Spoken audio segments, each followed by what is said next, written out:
je suis en train de réaliser une visite pour cet animal. À cet animal, je vais devoir prescrire des médicaments que je vais lui délivrer immédiatement. Et puis, il y a certains médicaments qui sont à retirer en pharmacie.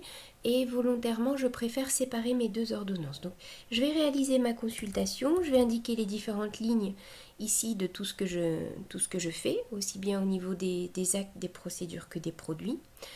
Ici, donc, ma dose de fluorescéine s'ajoute automatiquement parce que je l'avais liée à l'acte de test de fluorescéine. Par contre, j'avais précisé que je ne souhaite pas voir la fluorescéine apparaître forcément sur l'ordonnance. Là, le but, c'était uniquement de déduire ce produit de mon stock pour la suite. Par contre, j'ajoute les deux produits que je souhaite remettre.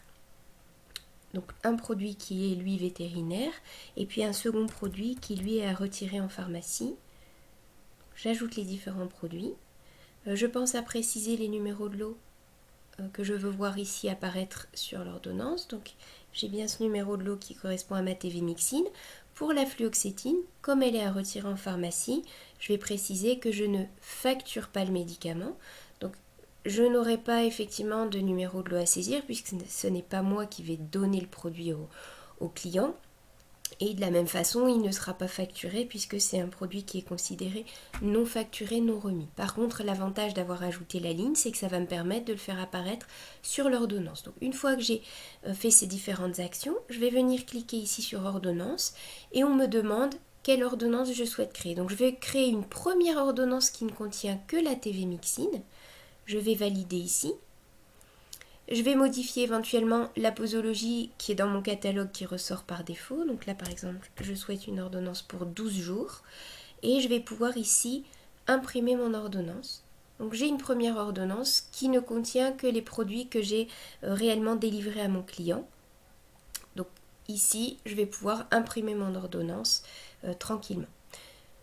Je vais ensuite à nouveau cliquer sur ordonnance. Je vais ajouter une seconde ordonnance qui ne contiendra cette fois que mes médicaments de pharmacie. Donc j'ajoute une seconde ordonnance. Là-dessus, je vais indiquer que j'ajoute la fluoxétine. Je valide.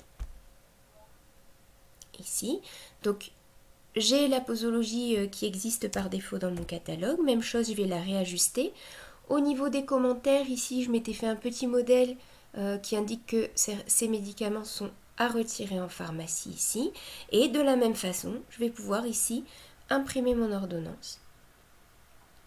Et cette fois, j'aurai une ordonnance séparée de la première dans laquelle, effectivement, je vais indiquer que uniquement les médicaments que le client doit aller chercher en pharmacie. Je vais pouvoir ici terminer mes actions et j'ai bien effectivement créé deux ordonnances séparées. Si je viens revoir le détail, j'ai une première ordonnance que j'ai imprimée qui contenait les médicaments vétérinaires et une deuxième ordonnance que j'ai imprimée qui contient ici des médicaments d'humaine uniquement.